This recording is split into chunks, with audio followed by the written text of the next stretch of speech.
Today I will be speaking about polarization. So, I think you should, you already have a background knowledge of what polarization is, because I have spoken about it in previous few lectures, but I have given you an explanation of polarization pertaining to that specific instrument which uses this fact of polarization of light, and so it was done in little bit of tidbits here and there. So, here I want to consolidate the whole thing, and you should have a good concept of polarization, because it is used in optics and obviously in a laser laboratory and in any other laboratory very often. Okay. So, there are certain elements which polarizes light. The laser itself comes out with a polarized light if you want to, and sometimes it is an unpolarized light. So, what exactly is polarization? So, that concept you need to understand a bit deeply, so that you can utilize it very well in any experiments that you want. Okay. So, that is the whole idea of keeping this lecture on polarization. Okay. So, let us begin here. As you know, electromagnetic waves are transverse waves, and hence their properties depend on the orientation of the electric field E and also the magnetic field. Okay. So, here I will not be speaking much about the magnetic field. Okay. Generally it will be shown this way. There is an electric field and a perpendicular magnetic field too. Okay. So, if this is the magnetic field B, I refer to it as B, and this is the electric field. Okay. So, I will speak only about the electric field, because our conversation will be only on this electric field. Okay. So, I will leave the B part, the magnetic part, out of the discussion for now. Okay. So, electric field E is associated with the concept of polarization, that is the whole idea. And in the presence of wave propagation, the vector E remains in the same plane parallel to the direction of propagation. Okay. Then in that case they are called linearly polarized. One generally talks of the plane of oscillation vector E. So, here in this picture you can see this is the source of light, and this is an unpolarized light, okay, and it is travelling in this direction along Z. Okay, this light is travelling here, and it has an electric field in this direction and also in this direction, and in all other in between directions also. It is just that all the other in between directions can be put into these two orthogonal planes. Okay. You can put all the components of those in these two orthogonal planes. So, the blue one is the orthogonal plane, and the pink one is orthogonal to the blue one. Okay. So, you have an electric field in this direction and in this direction. So, if this is the Z axis, then I would say the oscillations of that electric field is in the X and the Y direction. Okay. So, this is an unpolarized light, okay, when you have it in these two directions. But once it comes across a polarizer, okay, I have not said what exactly is polarizer or what exactly is polarization. Okay. Here it is unpolarized light. So, if it passes through an element, an optical element, and after it comes out, it has a polarization, or the electric field oscillation direction is only in the Y. See, the blue one, the one that was in the X plane, has disappeared. So, there is only electric field oscillation in the Y, in the YZ plane. If you think of this as the YZ plane, there is an oscillation of the electric field in the YZ plane, while the XZ plane oscillation has disappeared after it has passed through this element. Okay. So, here I say that the light is linearly polarized. Okay. The x direction polarization has disappeared. So, it is linearly polarized, and of course, the wave is traveling along the z direction, which is the propagation direction. Okay. So, this is the idea of polarization. So, that means the electric field associated with the light can have vibrations, say, only in one plane or only in one direction. Then it is called polarized. Whichever way, it can be in the xz plane or it can be in the yz plane. Okay, then it is called polarized light. Something has happened to the electric field, which had oscillations in all direction. Something has happened, and that is the polarization. That is the concept of polarization. But there has to be some consequence of it. I mean, how can we just say a light is polarized or unpolarized? You will know if when the light is polarized or unpolarized, what exactly happens. That is the whole idea of this lecture. We will go through that, try to understand that, and see if we can measure the polarization also. Okay. We definitely can measure, and that's what we will go through. Okay. Types of polarization. You can have linear polarization. The electric field vector oscillates in a single plane, exactly like I have described here, okay, in a single plane.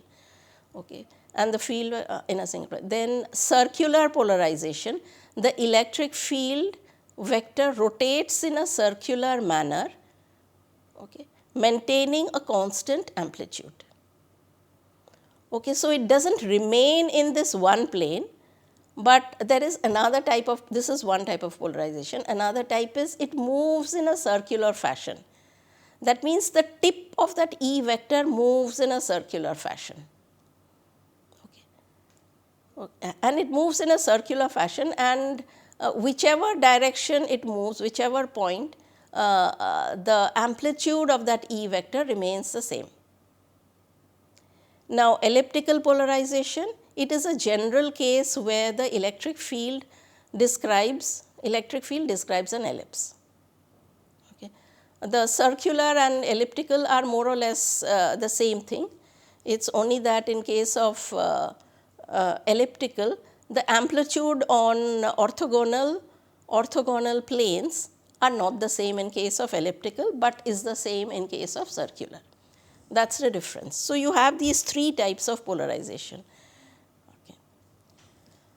So, in order to understand a little bit more about what exactly it means, we should just go through a derivation of this polarized light. Now, polarization of electromagnetic waves, this is the heading that I have given here. Now, you consider the superposition of two linearly polarized waves. We start off with a linearly polarized light. We are not starting off with unpolarized light. Okay? We are starting off with linearly polarized light. And now, let us superimpose them. Having the same frequency omega, or both of them have the same frequency omega, and propagating in the same direction. The oscillation of E of the first wave lie in the xz plane, and the second wave lies in the yz plane. Okay. So, we want to superimpose these. Superimposition means I want to do an addition. Okay. I want to do an addition, or I want to know the resultant. E is the vector. So, I have just drawn it here. So, it has components Ey and Ex, this vector, and finally, this is the resultant, which is basically called the sum of these two. Okay. Basically, the resultant. So, I have something in the y, I have something in the x electric field, and what will be the resultant? That is what we are about to embark on and know. So, I call this E1xzt, E1x, this is one of the waves, E1xzt. It is moving in the z direction, that is why z, and it is moving in time, of course. So, we cannot forget the time. So, as we have come across this wave equation even before, we can represent it as E10 sin omega t minus kz. Okay. 1, the suffix 1 stands for one of the waves. We are taking two linearly polarized waves, out of which I am talking about this first one, which is in the xz plane. Okay. It's moving in the z direction. So, sin omega t minus kz, omega t, because omega t minus kz has something to do with the phase. K is the wave vector, you already know that, it is moving along the z direction. So, it is kind of a standard wave equation. And the amplitude of that electric field, electric wave, is E10. Okay, this is its amplitude. Now, E1y and E1z is equal to 0. So, this is only one of them, something in the x and the z direction is 0. Okay, because we are talking of two linearly polarized waves. So, I have taken one polarized wave. Now, the next one, next polarized wave, second one, that is why I put a suffix 2, that is in the y direction, that means here. Okay, this polarization, this is the second wave. This is also again moving in the z direction, and it will be a function of t because it is moving. And then you have E20, it is the amplitude of this wave. This height will be E20. And again sin omega t minus kz plus delta. I have introduced this part delta. That is because between this and this, there is a phase difference. This total thing is of course the phase. Oh, we always call it as phase. But how do I depict the phase difference between these two? I introduce this term delta. So, when you see, these two are slightly different from each other. Okay. Now, E2x and E2y is equal to 0. Okay.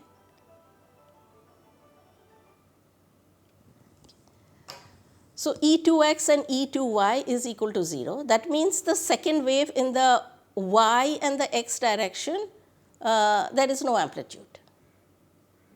Okay. So, forget about that amplitude. Right. Now, here I say delta is the phase shift. Now, what is the strength of the wave in a plane perpendicular to the direction of propagation of the wave for a fixed value of z? Okay. So, it is travelling around z. So, we stop at z and let us see what happens for a fixed value of z. What happens to the wave in a plane perpendicular to the direction of propagation of the wave for a fixed value of z? So, what I do is, I will be involving both these equations. For the moment, these two are sort of independent. This is here and this is here. So, I have E2y zt. Okay. So, I will start with E2y zt. Okay. That is E20 sine of this part. So, I take that E2y zt using a trigonometric identity. So, if I take omega sine of A plus B, okay, that is the trigonometric identity I have used.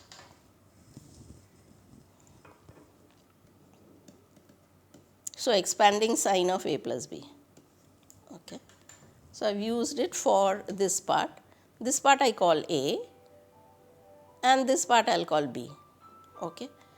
Now, the strength of the wave E2y is equal to E20 sine of omega t minus kz cos of delta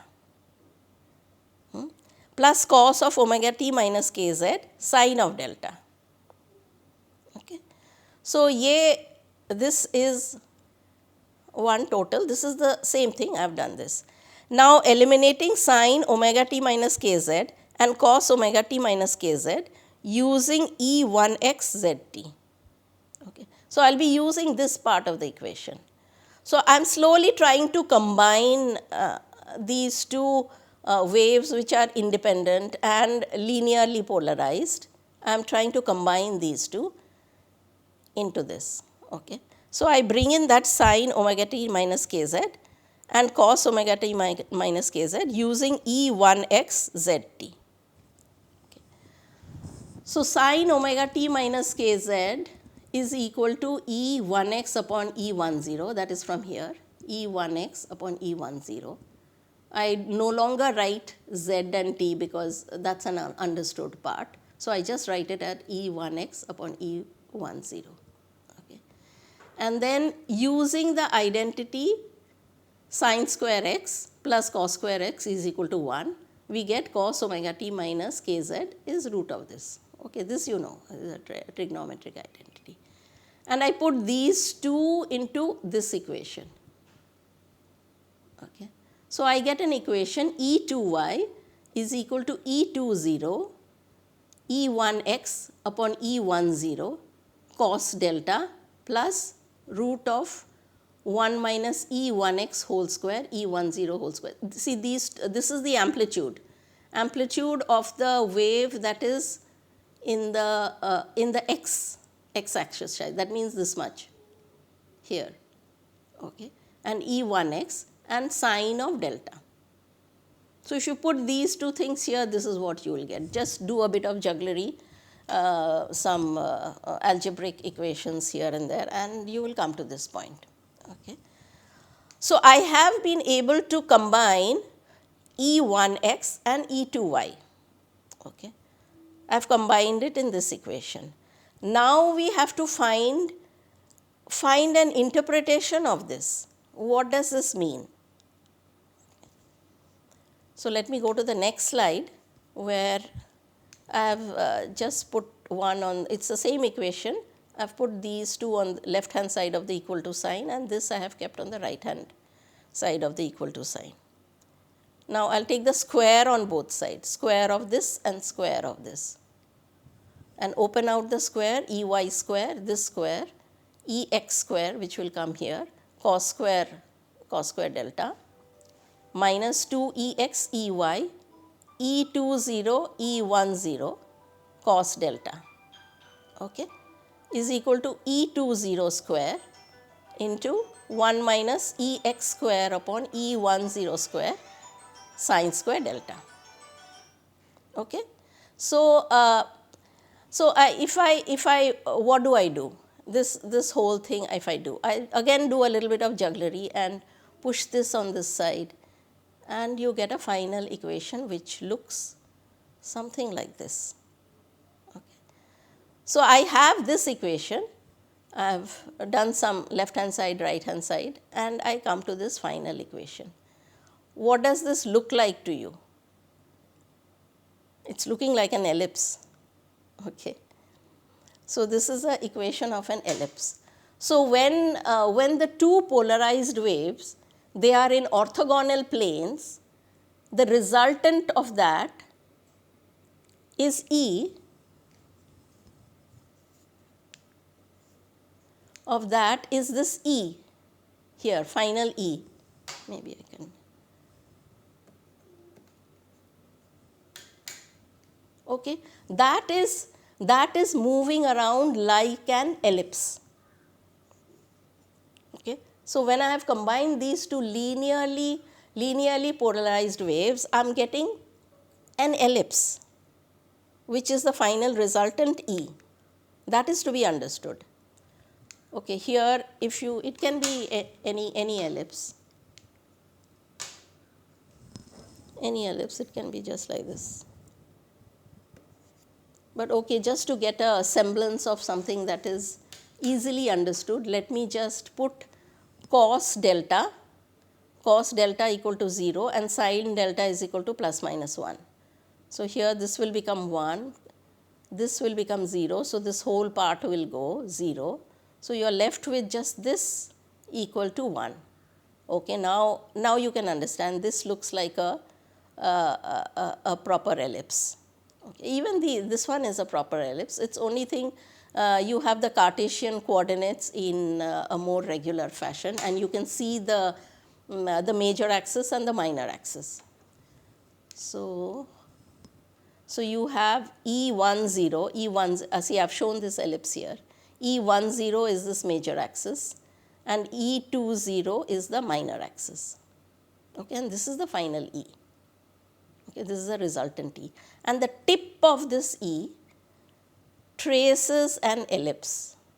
That's what this equation is trying to tell you. That is the interpretation of taking a resultant of Ex and Ey. Okay. So, I have by the way, if you have noticed, I have removed E1x and E2y because at this point that makes no sense. Okay. It is not required anymore. We had started off with wave 1 and wave 2, that is why I had written it as 1 and 2.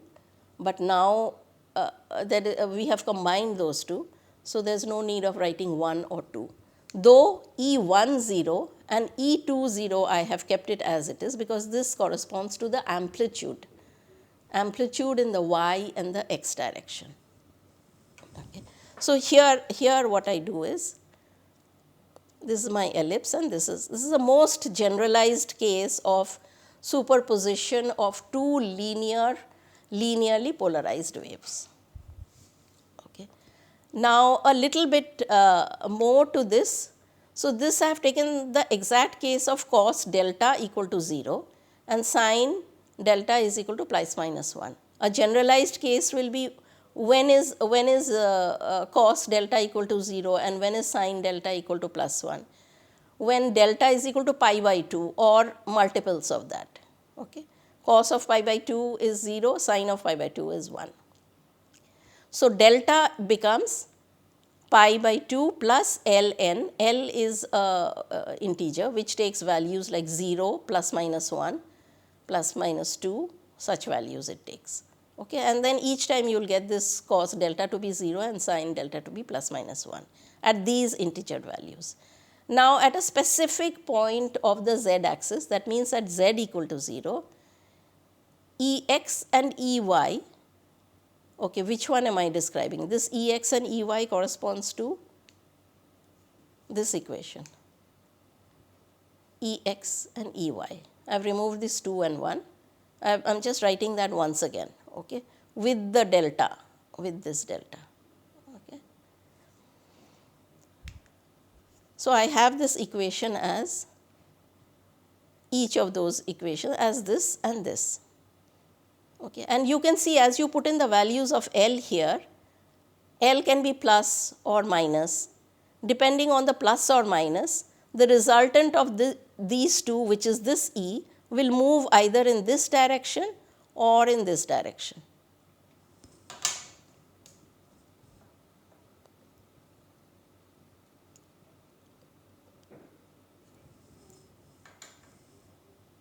Okay, it will move either in this direction or in this direction.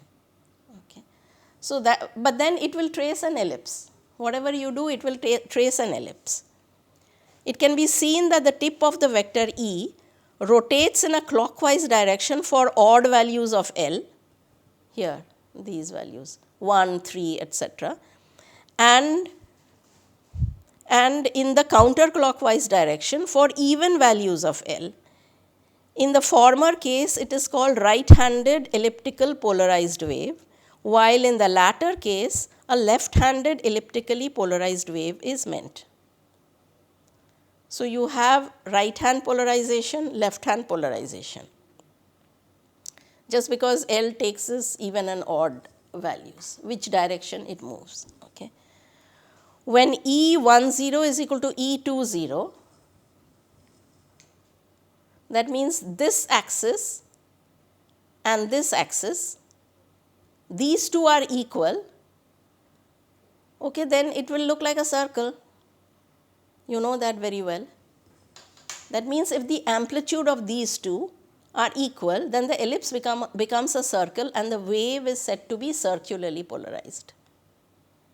So, elliptically polarization is a very, very generalized case, and circular polarization is specific of when the two amplitudes and the two directions is exactly the same. Okay. There is very little difference between these two. Okay. So, now we have seen how we get circularly polarized beam, and an elliptically polarized beam. We have to go ahead and see how this can be measured, circular and elliptical. And also I must tell you about the plane polarized or linearly polarized. How from this we can derive the linearly polarized thing. Again, as I said, elliptically polarized is the most generalized case. From that itself you can derive the linear polarization also. And one thing you have to remember here is this delta. Delta, remember, was the phase difference between those two waves in the two orthogonal case. Okay? It's a phase difference. So, the phase, it depends, the ellipse, the point this E takes, the ellipse, shape of this ellipse depends on the phase difference. Okay? So, the phase difference is very important. Only when there is a phase difference between these two, or the phase difference becomes 0 or 1, then you get this elliptical polarization. So, in these two elliptical linearly polarized light, we started off with linearly polarized and finally came into an elliptically polarized light, and there is a phase difference between these two perpendicular directions polarization. Okay. So, there is the amplitude and then there is the phase. So, in the next lecture I will just go on to say how it can be generalized to a linear polarization.